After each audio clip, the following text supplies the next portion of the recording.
Let me give you a big Labor Day surprise. Most people think if we all exercise the same and eat the same, we'd all look the same. And let me tell you why that's wrong. Your body is unique and your metabolism is unique. I'm Lacey Green and I'm a super trainer at Body. That's BODI.com. And you can't see me, but I don't look like your average personal trainer. I'm curvy and I'm proud of it. So I created a program for beginners only on the Body app to show people like us how to get incredible results and be our version of happy and healthy. This isn't just workout videos. It's people like you and me. It's community. It's incredible trainers. It's easy to follow nutrition and mindset experts to help you reduce stress and just feel better. And you can get started with my new program called For Beginners Only. Now, here's the big surprise. If you go to body.com right now, that's BODI.com, not only can you get everything Body has to offer at 50% off with an annual membership, you'll also get an additional 20% off, but only during Labor Day weekend. Let's do this together. Go to body.com. That's body with an I.com.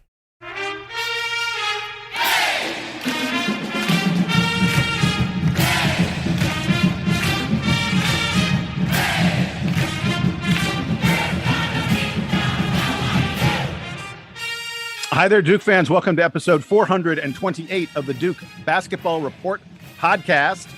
I am Jason Evans, here for your listening pleasure, joined, as I always am, and this time, they're actually there. This time, they're actually joining me. Sam Klein and Donald Wine. Sam, how you doing today?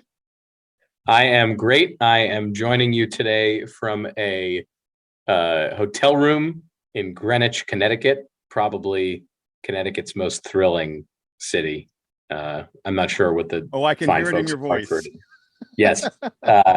So I'm here for work travel, which is weird, but that's the news. And I got to spend this past weekend with a whole bunch of my college friends at one of our fraternity brothers' weddings. So that was it was a great time hanging out with Duke people. Because you guys will appreciate it, and I assume that the listeners who are familiar with Duke basketball games will appreciate it too.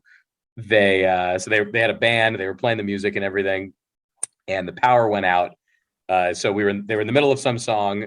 Everyone who was on the dance floor just continued singing the song, and the drummer kept drumming to the beat so that we could keep it going. And then the song ended, and then we started up Every Time We Touch, and we went through all of Every Time We Touch. I guess acapella plus drums. And then the power came back on, and we just kept the party going. So don't worry, we still got to it. We just had to have the power go out. I love it. That is funny. And Donald Wine joining us from an airport. Donald, where are you at? I am at Miami International Airport on my way back home from El Salvador, where I was the last 4 days for the U.S. men's national team game. It was a wet one, a soggy one, but I'm here on like an 11-hour layover and thought it was a good time to get on and talk about some Duke basketball. Hey guys, our roster is finally set. Let's talk about it. Yeah, it certainly looks like it is finally set. As folks who listened to the previous episode know, Donald and Sam were both very busy, and so I had to get on and yammer way too fast. I was talking too quickly about Jacob Grandison joining the Duke Blue Devils. Guys, Jason, I haven't listened to it yet still somehow, but I'm the fact that you think you talked too quickly is shocking, given that it was like a full-length episode. So I can't wait to find out what you said. Well, believe me, it was some high-level, very smart stuff. I have to trust you in lieu of other evidence that I haven't consumed yet. So, well, I'm guessing that most people listening to this episode already heard me talk about all the very important things that Jacob Grandison brings to the table. But I'm gonna let you guys jump in now. I've got a little bit more. There's a couple other things that I've dug up and that I've found that I want to mention about Jacob Grandison joining Duke. But Sam, just so you know, my theorem is that he will be the starting wing for the Blue Devils. I think starting small forward. I'm not sure if Jon Scheyer is going to use positions the way Coach K didn't use positions, but Grandison will be, I believe, the starting small forward, at least initially, because I think it's going to take Tyrese Proctor some time to get up to speed. And as we've mentioned in the past, he is not coming to Duke immediately. He has to he has to get visas and all that other kind of stuff to clear, immigration, and it may take him a little while. So he won't be joining the team as quickly as Grandison and the other freshmen join the team. In fact, most of them, I believe, are already almost all of them are already on campus. Donald, I'm going to come to you first from the airport. Tell me how excited you are about Duke adding what looks like a starting two-way sharp shooting 6'6" wing who is 24 years old. As I said on the last podcast, he is 1 month younger than Jason Tatum. That's crazy when you think about it. Also means Jason Tatum could possibly be a super senior, and he's also first team All-NBA and in the NBA Finals. But we'll talk about that down the stretch. But when it comes, by the way, that's a great podcast topic. The one guy, Tatum or Zion, it'd be a tough. Like right now, the guy who could still be on the team technically, who you would want, I don't know, Tatum or Zion. It'd be a tough call. I mean, Zion was at graduation. So, I mean, if he wants another year of eligibility, I will gladly give it to him, as I think all of Duke Nation will be. But let's talk about Grandison. I think the experience factor, as you mentioned, Jason, is there.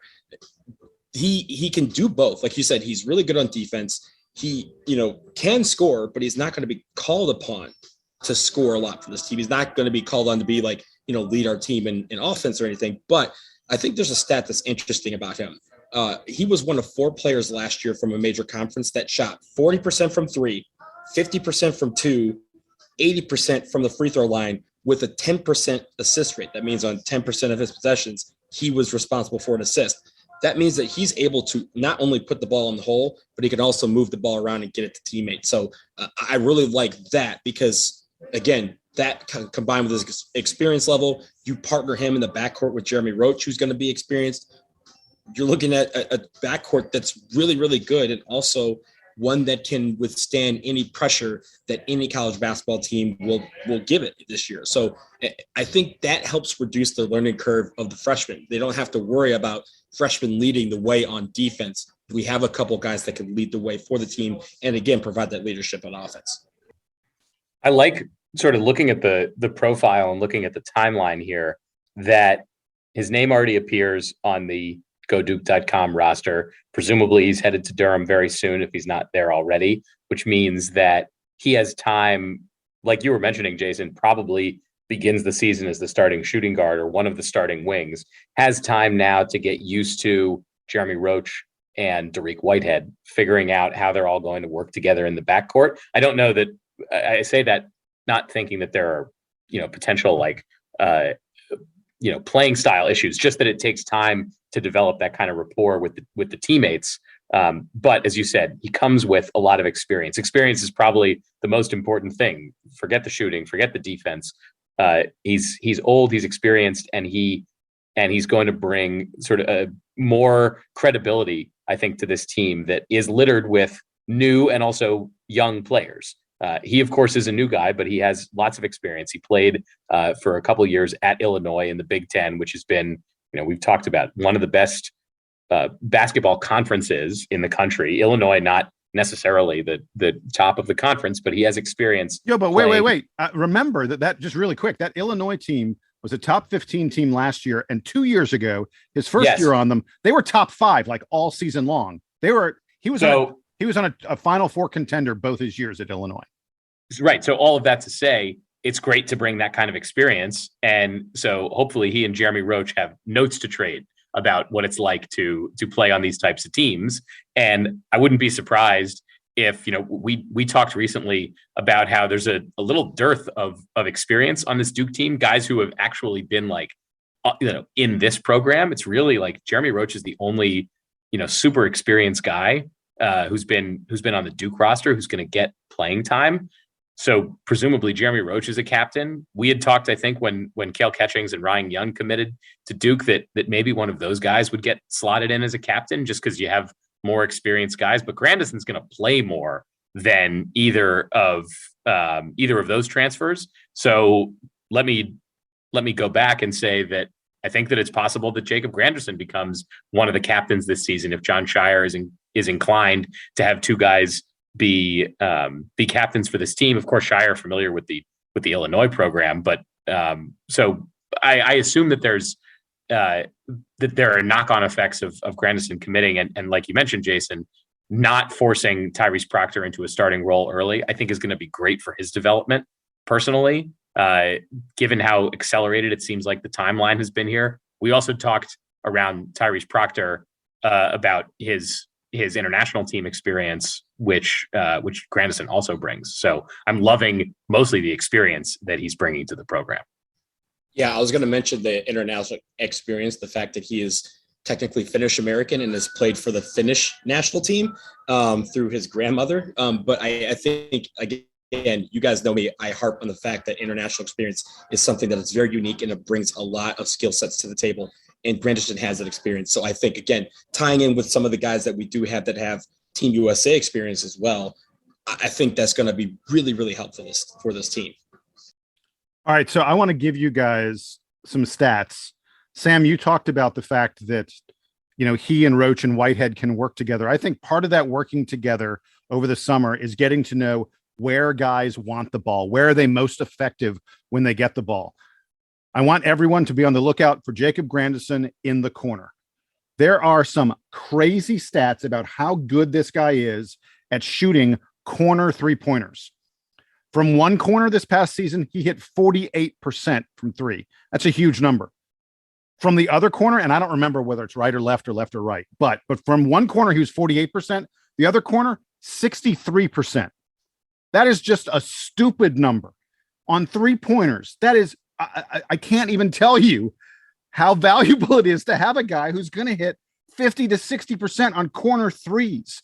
And with the gravity that comes when Jeremy Roach drives into the middle, when Kyle Filipowski, Dariq Whitehead, Mark Mitchell, when they bring the ball when they're penetrating toward the basket, it draws the defense in there. The defense has to come stop that. It is going to open up corner threes, and Jacob Grandison is going to be standing there just burying teams with that shot. The other stat, God, I love this one. So last year for Illinois, he scored 287 points. Not a ton of points. He was a little less than 10 points per game. 287 points he scored for them. One of these advanced statistics, metric, sites, whatever, keeps track of how many points the guys you guarded scored. So Grandison scored 287. The guys he guarded scored 123. He's scoring more, like 2.5 points for every point the guy he guards scores. So it's actually 2.33, 2 1/3. That's an eye-popping number. I got news for you. If you do that, you beat the bejesus out of the other team. So, the guy's length, his footwork makes him a really switchable defender. He's capable of guarding 1 through 4.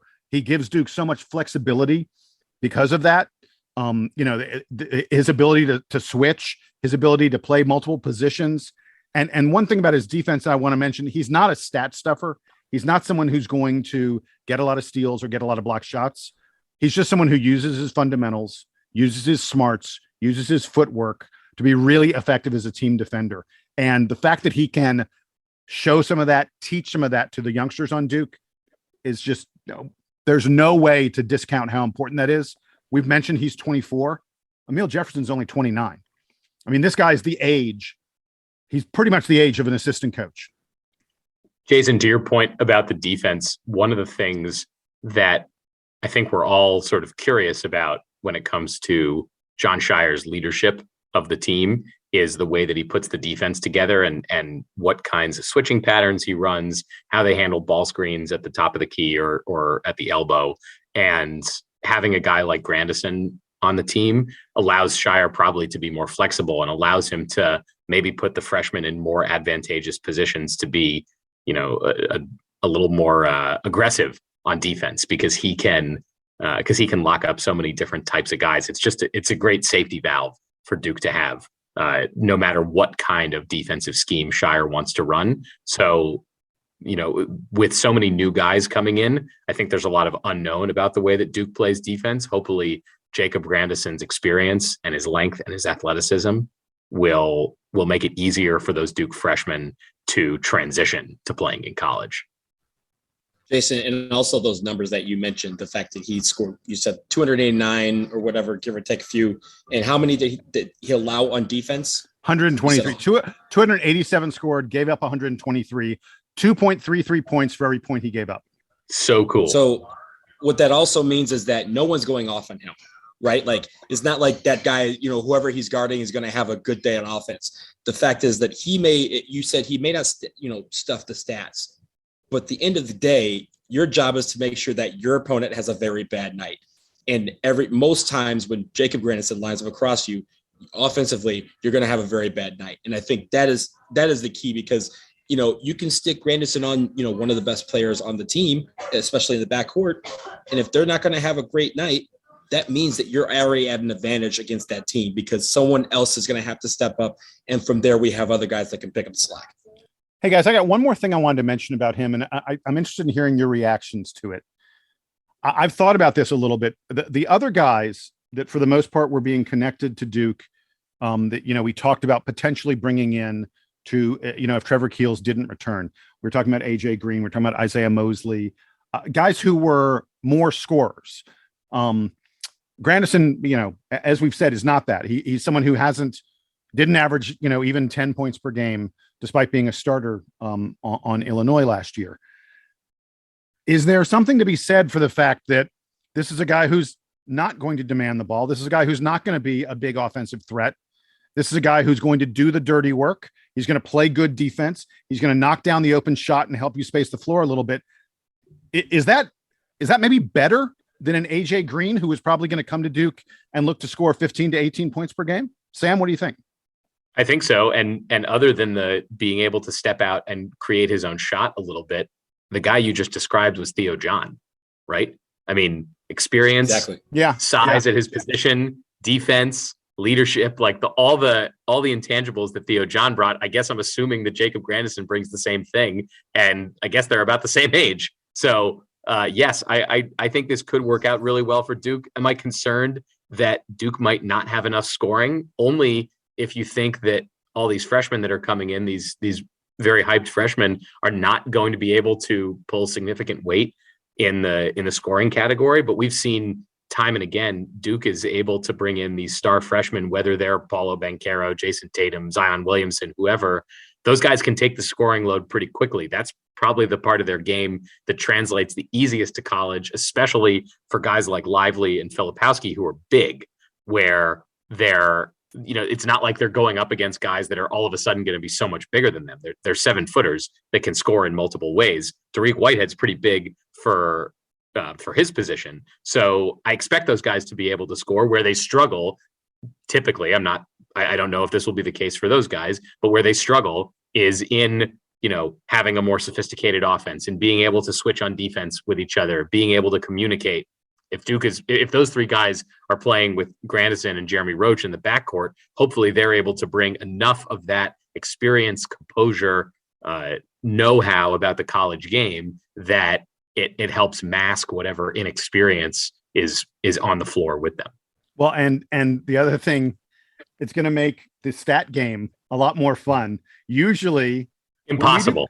When we do the stat game, like there's stats where you just know for sure, like scoring. Like last year, we were all like, Paulo's leading the team in scoring.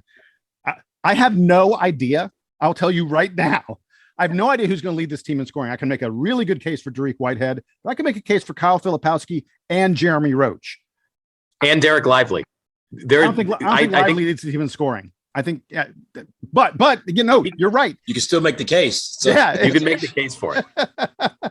It's kind of crazy coming into next year, and it's very exciting, and we're gonna have a lot to talk about. It does feel, Jason, like one of those years where, and this doesn't happen for Duke very often, but it could be one of those years where 5 or 6 guys are averaging double figures for Duke, because it's not like Duke has so many overwhelming scoring threats. They have a bunch of guys coming in who are very good scorers, guys who either can create their own shot, who are big, who are shooters, whatever the skill set is. So I wouldn't be surprised if Duke has, and maybe I'll put this in the stats game, how many guys on this roster average 10 points a game this season? Because I think you could imagine 7 or 8 of them in some world. I mean, they won't get enough playing time for it. Yeah. But if you were to try to identify who those guys would be, there are enough of them that on any given night, so many of these guys could score 20 points. If they had that kind of day. There will be games where Ryan Young scores in the teens. I guarantee you, he's that talented and offensive player.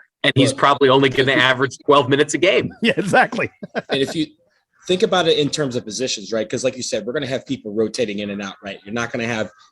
I don't think Grandison's going to start every game. I don't think Therese Proctor is going to start every game. I don't think Ryan Young is going to get 10 minutes every game. Like everything's going to rotate. And if you look at positions, 1, 2, 3, 4, 5, if you can get 10 points a game out of those positions and get 2 off the bench, that's 70 points. you're winning most college basketball games if you average 70 points a game. We've seen that over the last few years when we have guys that can score a lot of points. But to close the book on Grandison, I think you were talking about relating him to Theo John a little bit. If he has a third of the dog that Theo John had in him, we are in great shape because, and this is no diss to Theo John, but Grandison is expected to play more than Theo John was expected to play. He's going to be in a position where guys are coming to him and not having to react to someone coming into the lane necessarily, right? Like Theo John was a shot blocker. He would clear the decks if he needed to, but someone had to challenge him to do that. Everyone's going to be challenging the point guards in every single play. Everyone's going to be charging the shooting guard in every single play. And Jacob Grandison has an ability to affect the game way more than Theo John could, just because of the fact that he's going to see the ball across half court every single possession that he's on the floor. That's going to hopefully make him more, again, if he has some of that dog, just that mentality to be an enforcer or just be a guy that says, hey, not today, not in this house, we're going to be in great shape. By the way, last thing, really, really quick, and we've gone on so many different tangents here, but that's what we do. There are people out there who, after Trevor Keels declared, which came only hours after AJ Green also declared that he was staying in the draft, there are people who were panicked. They were like, "Oh no, what is Duke going to do?" And those people who, a few days later heard that Tyrese Proctor was coming, were like, "Yeah, I'm still not so sure." Jon Scheyer, dude can do no wrong. For him to pull out a player the caliber of Jacob Grandison, who fits the Duke roster the way he desperately needed to fit the Duke roster, it is literally like Jon Scheyer is choosing what he wants from the college basketball world and getting it every single time. It's just, you just have to tip your hat to the guy who's yet to coach a single game officially as the head coach of the basketball team. And has had to, he's had to recruit a lot of guys to this team. If you, look at this roster, look at how many, I'll just pull up the roster as it's currently constituted. Guys who are new for this season: Dariq Whitehead, Derek Lively, Jalen Blakes was here last year, so he's coming back. Says Jeremy Roach. Yeah, it would take less time to name the guys who are still here. Yeah, exactly. Tyrese Proctor. Seriously. Yeah. Okay. So fine. The guys who were sticking around from last year: Jalen Blakes, Jeremy Roach, Stanley Borden, and Spencer Hubbard. I think those are the only returning guys. Everybody else is new on this team. 2 scholarship guys and 2 walk-ons. Yeah. Wow. Whitehead, Lively, Proctor, Catchings, Grandison, Shute, Young, Reeves, Mark Mitchell, Kyle Filipowski. I don't know if we mentioned Max Johns, who is appearing as a graduate transfer from Princeton. I don't know if we've even talked about him yet. All of those guys are new. All of those guys that Jon Scheyer has brought in. You want to talk? I mean, you could take a negative spin on that and say it's a shame that Duke has so much turnover, but most of those guys are leaving for the NBA, or they're realizing that they're not getting the playing time and they want to get playing time somewhere else. Like, this is just how college basketball works nowadays. Yeah, it's a shame we don't get to see the same guys year after year after year. But man, Jon Scheyer has reloaded this roster in a way that I think most coaches would be pretty jealous of. And Jason, you were saying that a lot of people were kind of panicked when we lost out on Keels and we lost out on Green, or at least didn't get a chance to really go after Green because he stayed in the draft and kind of figured out what we were going to do. Look at how people are reacting to Jacob Grandison committing, not the Duke people, everyone outside of this bubble that we call the Gothic Wonderland. They're all like, oh crap, Duke's got the person that they need to really fill their team out. Now they're looking at us, before they're looking at us like, oh, maybe a 9, 10, maybe 8 based on how Jon Scheyer's coached. Because again, no one's ever seen him coach a full game as the head coach of Duke University. Now everyone's got us pegged in the top 5 because Grandison is that good and also fits this team as well as we think. If he can fit this team as well as we think, this team is a team that can shoot for the stars and try to hang a 6th banner next year. Well, we have many more months of speculating and talking about the Duke roster that is to come for next year and how all these guys fit together and all that other kind of stuff. But we're going to take a quick break now. And when we come back from the break, it's time to talk NBA draft again. We will once again be joined by Jay Bilas. And this time we're talking about the big man in the middle, Mark Williams, and his NBA future, up next on the DBR Podcast.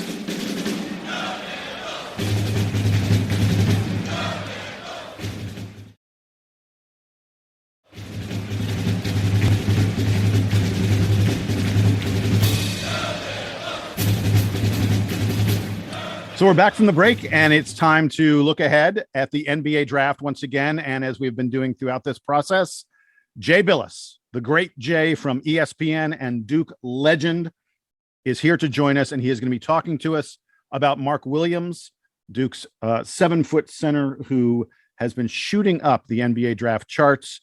Let's go now to our conversation we had just a few days ago with Jay Bilas about Mark Williams. All right, Duke fans, we are back with Jay Bilas again to talk NBA draft.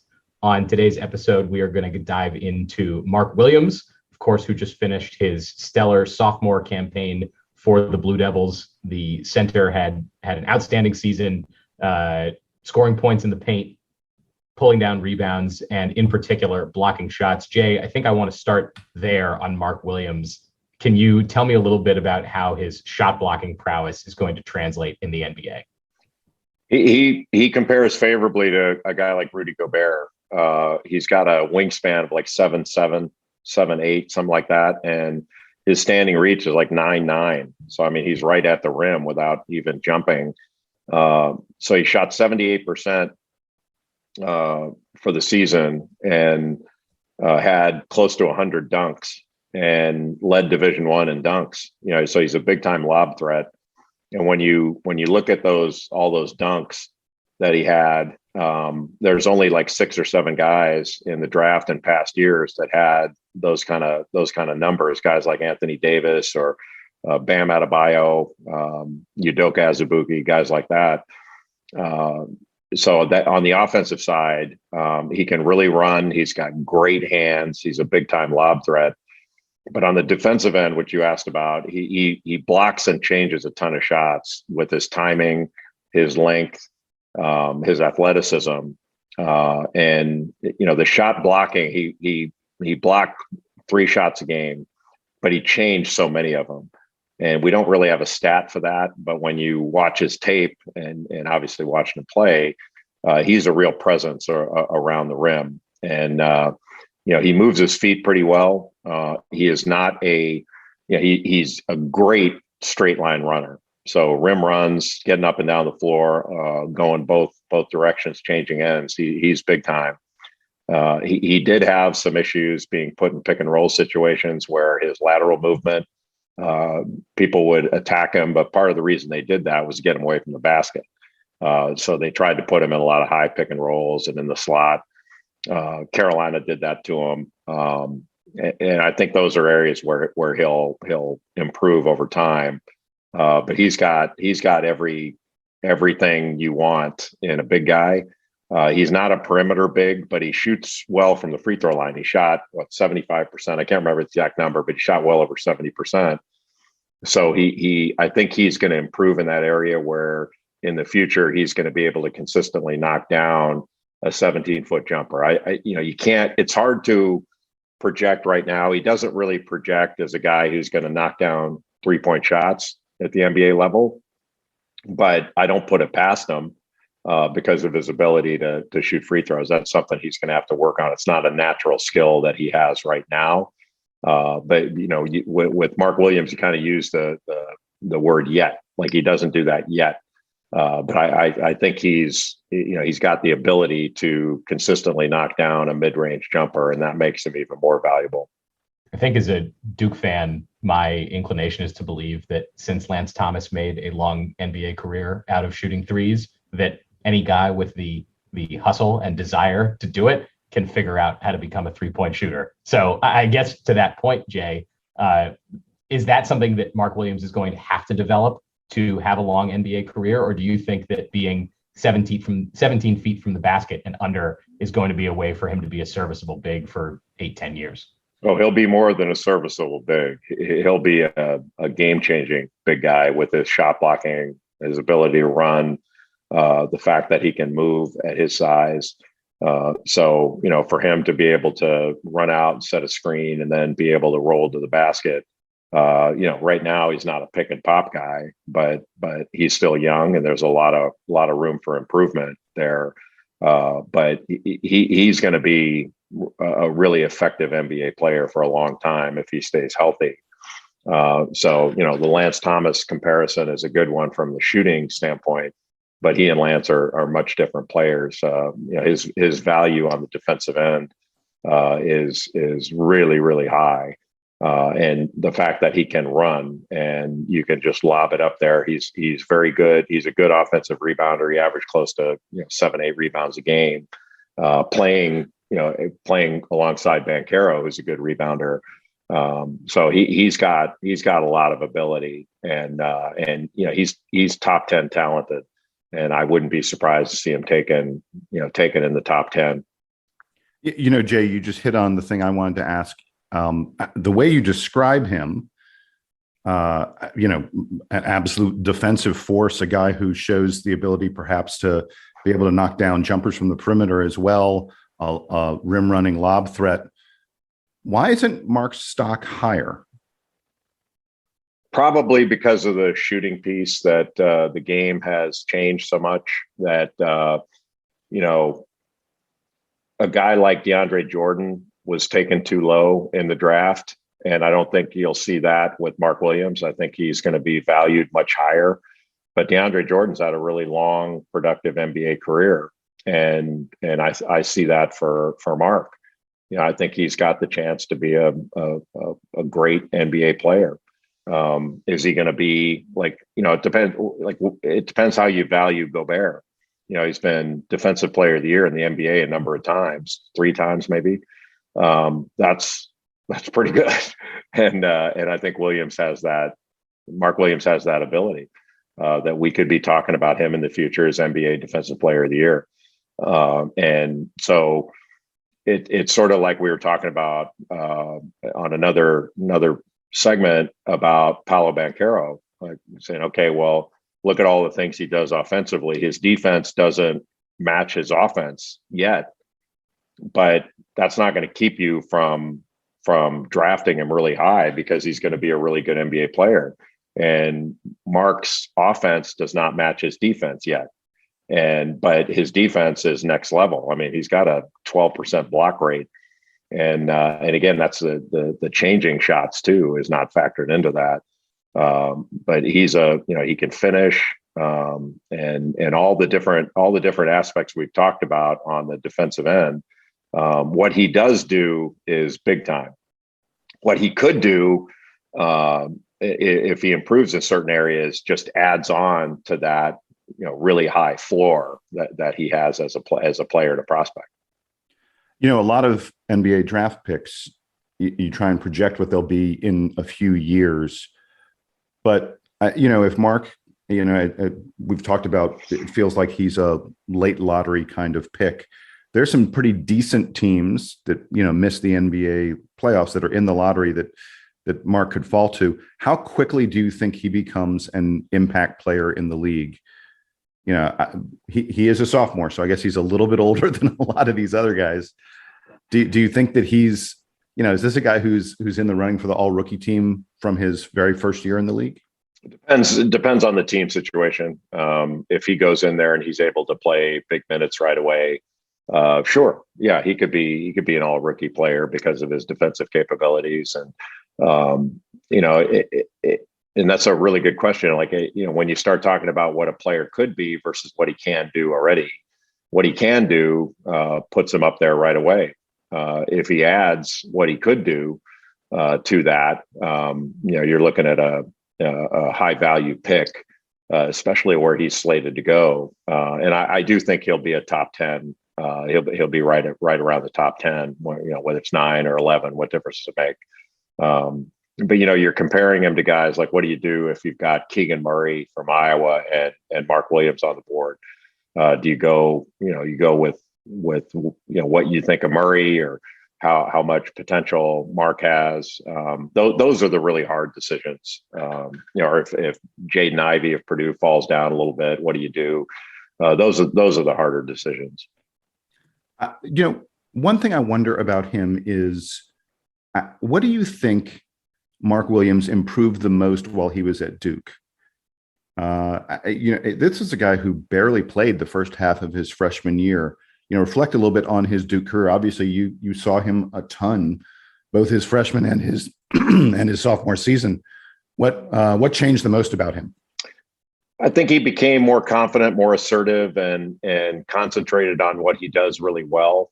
There was a simplifying, I think, of his game, and he became a much more effective, lob threat, where he would stay in that. Coach K calls it the dunker spot, that short corner area, or he calls it the read spot. I'm sorry, most people call it the dunker spot, but he calls it the read spot.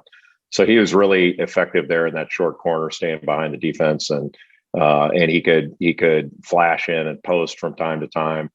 But I think his assertiveness and his confidence level really skyrocketed as he had success, and he had that success toward the end of his freshman year.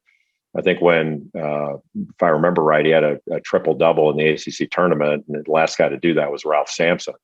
But he's the type of guy, he can come out of a game with seven or eight blocks, and you have that many blocks, you're gonna have a lot more changes and shot changes and affecting shots, and he really does that well. His timing is excellent. Really gets off the floor quickly. Another guy with really good second jump capability. Not as powerful, perhaps, on a second jump as Paolo Banchero is to compare to teammates, but there's not a lot to dislike or worry about with Mark. It's just a question of how good he's going to be down the line, rather than will he be good. He'll be good, but it's just a question of, like, it's another guy where the floor is pretty high, and then you have to try to project, or if we're really honest about it, make a lot of guesses as to how high the ceiling could be, and I think it can be very high. So I've got another thing I want to ask, and it doesn't relate at all to what they do on the floor or NBA teams and stuff like that. There are two things about Mark that are sort of intriguing to me. One is, obviously, he has a sister, Elizabeth Williams, one of the great players in women's basketball, and also he has a personality, a really big personality. Mark is. We got a chance to interview a lot of the players over Zoom over the past couple of years during COVID. Mark is one of the most fun interviews of anybody on the past couple Duke teams, because he's always smiling and always having a good time. He has a big personality on social media. So I want to combine those two things and ask about intangibles. How much does it matter that this guy comes from a family that is very involved already in pro basketball on the women's side? How much does it matter that he is a big, fun personality? Do teams consider that very much? Yes. Yeah. Yes. Now the family piece, it's a check, it's a positive check mark in the right place that only helps. It's not dispositive of the issue. It's not like they say, all right, we're taking this guy because his family has done well in the game, but it's certainly helpful. And, even if you think about, Stephen and Seth Curry, because Steph was undervalued as a prospect coming out of high school, and perhaps even a little undervalued coming out of college. I think everybody knew he was going to be great, but did everybody think he would be, he would change the game and be the best shooter ever in the NBA?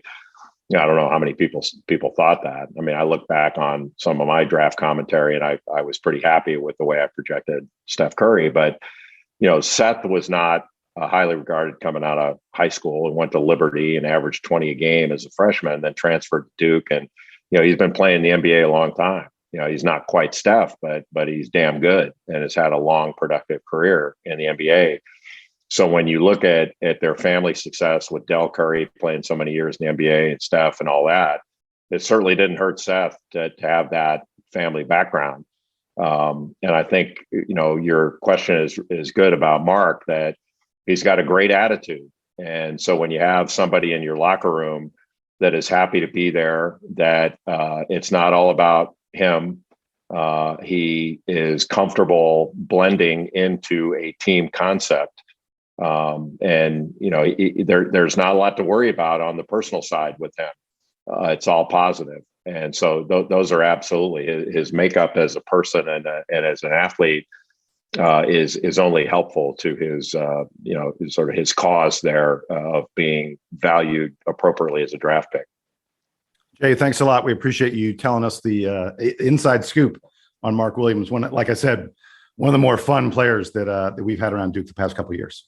All the Duke centers are great guys. You go back over the years, Coach K, he's a guard guy, but he's missing out. The big guys have way more to offer than I think he values. Hey, super quick to follow up on that. Do you think that are centers not valued enough anymore? I mean, I feel like there's a time when Mark Williams, rather than us talking about, he'll go around number 10, we would have been talking, Mark Williams is a top 5 pick because centers are so important. Yeah, that's a good point. It has changed. It's kind of like running backs in the NFL. They're valuable when they're valuable, but in the draft process, sometimes I think you're right that you have certain guys, but we have seen centers drafted high that haven't done quite as well. But that's part of the game has changed. It is not the same type of low post anchor type of things, but he can help anchor a defense. But it's not going to be like Bob Lanier and Kareem going at each other in the low post. Those days are pretty much over. It doesn't mean you can't be effective going into the post from time to time, but big guys aren't going to be in there clogging it up anymore. That's not the way the game's played anymore. Bob Lanier and Kareem. I love the harkening back to you're in my era, man. Yeah, I got to do that from time to time, man. But those really are the old days. It's like talking about punting and hit and run in baseball. That's not the way it's played anymore. I love it. You're an expert on many sports. Thanks a lot, Jay. Thank you, guys.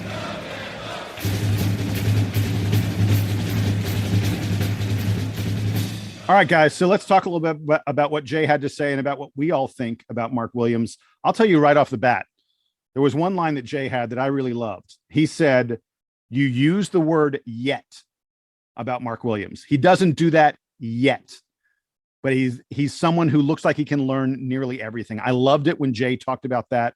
He talked about how well Mark moves his feet, how well he runs the floor, and that you just don't see Mark Williams's kind of length and athleticism combined together, very often. And Jay mentioned that Mark looks like a guy who might be able to step out and start hitting mid-range jumpers and maybe even 3-pointers. Guys, I go back to the question that I asked Jay. I don't understand why this guy isn't higher on the draft boards. I see a lot of folks have him in the end of the lottery. I'm like, how is Mark Williams not going to be an impact player in the NBA? I don't get it. Donald, what do you think? He's the most intriguing player in this draft, all bias aside, because of that. Hang on, dude. Sorry. Ain't no way. I apologize. But that kid from Gonzaga is the most interesting player in this draft. I'm sorry. No. I didn't say interesting. I said intriguing. Intriguing because, like you said, he is a guy that could be in the top 5 of this draft. But a lot of guys aren't going high when they are considered to be big men who can't shoot beyond 15 feet, because that's not the NBA today. The NBA doesn't really reward that. But at the same time, you mentioned the word yet. He started hitting mid-range jumpers this past year. He started going out a little bit more. Did he hit 3-pointers? No, but very soon he possibly could do that. And because of that, I think is the most intriguing player, because the player that you were getting today is a real player. You could be drafting a player that 5 years from now could be among the best centers in the NBA. That's what I think about Mark Williams. That's what I've seen in them this year. And every time people say, he's not that great, he finds a way to show that he can improve and become better. From the time he walked on the campus at Duke to now, he's become such a great player. He's grown so much. There's no reason to see why he wouldn't stop growing at this point. This kid is ready to learn. I think this kid is ready to become an elite player. And I think we could be looking at him as one of the better centers in the NBA, the entire NBA, in the next 5 to 10 years, if he keeps on this trajectory. But because of that, it makes it intriguing, because you just don't quite know. And I think that's what teams are waffling on. A few weeks ago, I was sort of thinking about Mark Williams' draft stock as being held down by the fact that he is mostly a traditional center, right? He plays near the basket, especially on offense. Like he can set screens outside, but it's not like he's consistently. He started taking shots more in the mid range off the pick and roll later in the season, and he certainly got better at it as the year went on. But it's They not were like completely unguarded. Like those shots, Yeah, they right, were exactly. literally leaving him alone from 15 and letting him shoot. Yeah. Right. So fine that he can do that. That's got to be like table stakes if you're an NBA center these days. But it's not like he was shooting 3-pointers. It's not like he's really stepping out to guard guys on the perimeter. And so what I was concerned about heading into the draft is, well, he's a great center if it's 15 years ago or 20 years ago, but it's 2022. How valuable really and how differentiated is Mark Williams in this NBA? And then I guess I have to defer to Jay Bilas when he says that NBA teams and scouts and GMs love talking to him. They love what they've seen of his progress. You mentioned, Jason, how Jay talked about how Mark Williams hasn't done XYZ yet. I have to believe that Jay is right. That there's no reason that Mark Williams can't learn how to shoot threes. There's no reason that he can't get a little bit quicker, grow into his body a little bit more, and be fast enough on the perimeter, not necessarily to guard, the fastest guards in the NBA. I don't think you want Mark Williams like switched on to Kyrie Irving or Damian Lillard or whoever, but at least he'll be able to take some bigger guys out to the perimeter and not get totally lost, not get his feet tied by them. So I have to believe that he does have a bright, long NBA future ahead, and the shot blocking is already elite. He's already very good at an NBA skill that is valued. He is playing great interior defense, whether that's blocking shots or just sealing the lane off from guys who might be inclined to go headfirst at the basket. And changing shots. And changing. Absolutely. His ability to change shots is unreal. He has a variety of tools to mobility. make sure that guys in the paint are not getting easy baskets. And that matters a ton in the NBA today. Also his mobility, right? Like we saw so many times where he would block the shot or get a rebound and be the first one down on the floor to get the ball for a layup or a dunk. Like he has that mobility. He has the standing reach of Taco Fall, but way more mobility. He has, the arm length, the wingspan. He has the height. He has everything that you want, and all the little things that they aren't sure about, they know that they can teach him because, again, he has shown that he can be taught and grow. So I think that's why I think, he should go higher than he will. But I just love the promise from this young man. And not to mention, as we talked about with both Paulo Banchero and AJ Griffin, pedigree is working in Mark Williams' favor here. He's got all these guys have the Duke stamp of approval, but he's also got the big sister who's been a WNBA star and who has sort of helped pave the way for him. So you're sort of less concerned that Mark Williams is gonna go off the deep end in one way or another. He's going to be a great contributor in the locker room as much as he is on the floor. Yeah, Donald mentioned the standing reach, the Taco Fall measurement. Just so folks have the actual number, Mark Williams measured with a standing reach of 9'9", which is the second longest standing reach in the history of the NBA Combine. 9'9", second only to Taco Fall, who was 10'2.5". I want you to just think for a second about a guy who can reach 10'2". That's crazy. I like that Mark Williams is tall enough that if you add Mark Williams and my vertical, you could touch the rim. There you go. Just barely, right? Yeah. Just I don't know that I could dunk even with my vertical and Mark Williams' height. I don't think I could dunk, but I could get pretty damn close. You get one of those tip dunks, Yeah, exactly. All right. I could dunk a tennis ball. I could dunk a tennis ball at his height. Exactly. All right, guys. So let's do the over under. I'm setting it at 10.5. Is Mark Williams a top 10 pick or not? Donald, I see Donald really contemplating. He's thinking about this one. What you got for me? And again, this is not where we would take him. I think all three of us have demonstrated that we think that Mark Williams may even be undervalued based on where the NBA is. But where do you think he's going to go on draft night, Donald? I think he goes 12 to Oklahoma City. I think Oklahoma City gets Jabari Smith, and then they couple that by getting Mark Williams at number 12.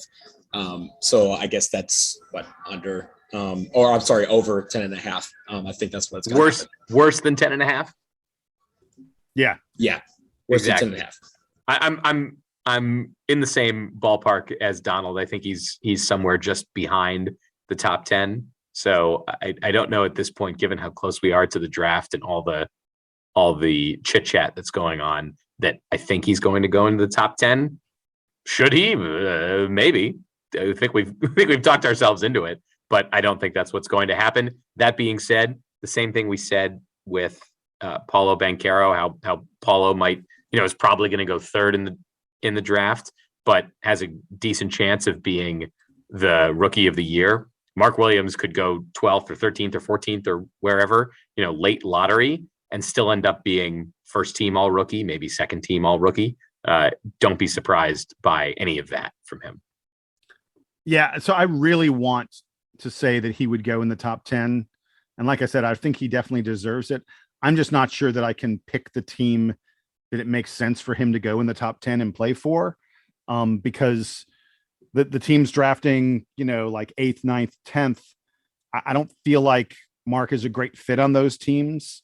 Maybe, I don't know. Is Kristaps Porzingis the future at center for Washington? If he is, then I'm guessing, maybe the Wizards don't need a Mark Williams. But on the other hand, if they're not sure about that, I think that could be a really good fit. And that's where he could potentially go. But I'm with you guys. I think he probably goes just outside the top 10. And I also think that in 2 or 3 years, if you do a redraft, you're probably going to see him on a redraft. He would be like 6th or 7th at the worst. I think he's going to be one of the better players in this draft class. So with that, we're going to wrap it up on this episode of the DBR podcast. Thanks for joining us. Hey, as always, send us those questions. We've gotten some really good listener questions lately, and we have used some of those listener questions to talk back to all of you. Write to us at dbrpodcast@gmail.com, dbrpodcast@gmail.com. For Donald and Sam, I am Jason. Thanks to all of you for listening. Thanks to Jay Bilas for cluing us in. We'll be back with Jay in coming days to talk about Wendell Moore and Trevor Keels, all the Dukies in the NBA draft. Until then, thanks for listening. Here's the Duke Band to play us out and take us home.